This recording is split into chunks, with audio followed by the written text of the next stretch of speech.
et bienvenue sur ma chaîne YouTube. Alors ça fait 2 mois que je suis arrivée à Dubaï. Je vous explique pourquoi j'aime Dubaï. Tout quitter du jour au lendemain pour venir dans un pays que tu ne maîtrises pas encore. Même si tu as beau regarder un peu, ce qui est bien c'est que tu as YouTube, tu as TikTok, tu suis un peu les personnes qui donnent des tips et tout. Après c'est toujours mieux de connaître des personnes qui vivent ici. Et je dois vous avouer que j'ai quasiment presque personne. Je pense que c'est ça le plus difficile. Donc, dans les points positifs, alors tout est ouvert 24 heures sur 24. Il y a l'application Noon que je kiffe, on peut être livré en 15 minutes. Donc, ce qui veut dire que tu n'es pas obligé de sortir de chez toi pour faire les courses. Si tu es quelqu'un de très occupé, je trouve que toutes ces applications sont mises en place pour pouvoir bien organiser son temps quand tu es quelqu'un de structuré dans ta vie de tous les jours. Ensuite, le côté safe. Je n'ai pas peur de sortir à Dubaï à n'importe quelle heure. C'est un truc de fou. Le truc que je trouve super bien, c'est que Dubaï, il y a réellement de la place pour tout le monde. Tout est fait pour que vous puissiez vous sentir bien et chez vous tout en respectant les limites des Émiratis. Ça, c'est un fait, c'est un sujet sur lequel, pour moi, il n'y a pas de débat. Quand vous venez dans un pays, vous vous adaptez à la culture. Je trouve qu'il y a vraiment moyen d'évoluer quand tu sais ce que tu veux et tout dépend ce à quoi tu aspires. Tout ce que vous pouvez trouver en Chine, vous le trouvez ici. Après, la Chine est intéressante aussi sur certains points, mais businessment parlant, pour évoluer et faire du cash flow, en tout cas, Dubaï, moi, c'est une ville que je recommande. C'est vrai que j'ai plusieurs cordes à mon arc et là, pour l'instant, je suis en train de voir ce que je peux faire ou non. J'ai ma formation pour les ongles. Que j'ai faite à Paris. J'ai la photo en tant que modèle et en tant que photographe aussi. Et j'ai la peinture. Je pense que je dois vraiment commencer à sortir et me créer un cercle dans les domaines dans lesquels je suis douée pour pouvoir justement connecter. Après, la chose que je sais aussi, c'est que tout le monde ne partage pas forcément ses bons plans.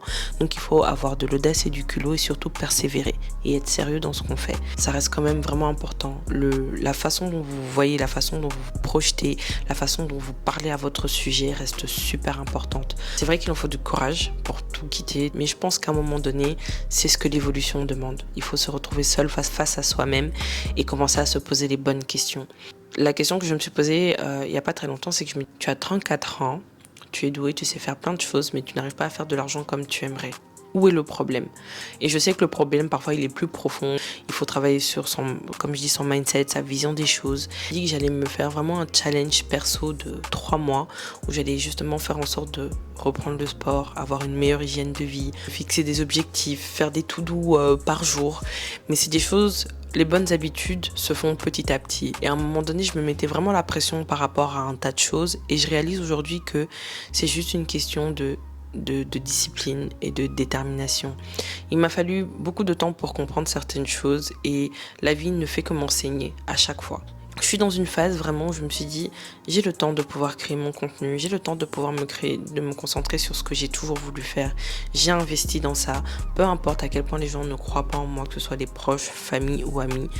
Bon, tout le monde n'est pas obligé d'être d'accord avec ce que je fais ou mes choix, mais je me dis en fait au final, le plus important c'est que je crois en mes rêves, mes objectifs et que je suis sûre que je peux y arriver. C'est vrai que c'est un pays musulman, mais dans certains magasins, vous allez avoir des endroits où vous allez avoir du porc, mais c'est une section bien à part. Au niveau tenue vestimentaire, j'arrête pas de te dire que c'est super important de faire attention à la façon dont on s'habille en fonction des lieux. Des fois, c'est vrai que moi j'aime bien le court, j'aime bien le sexy et tout, mais en fonction du lieu où je vais aller, croyez-moi que je vais vraiment faire attention, que je vais avoir les épaules couvertes, tout ce genre de choses, parce qu'on peut vous refuser l'accès à certains endroits. Donc je trouve que c'est quand même assez bien, et c'est pour ça que je dis quand vous êtes quelqu'un qui respecte les lois et qui arrive à vous adapter à une autre culture ou un autre pays assez facilement, il y a moyen de bien vivre en étant juste bien organisé.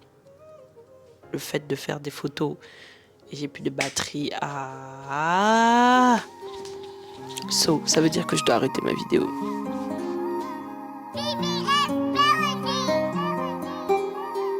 No way, Jose.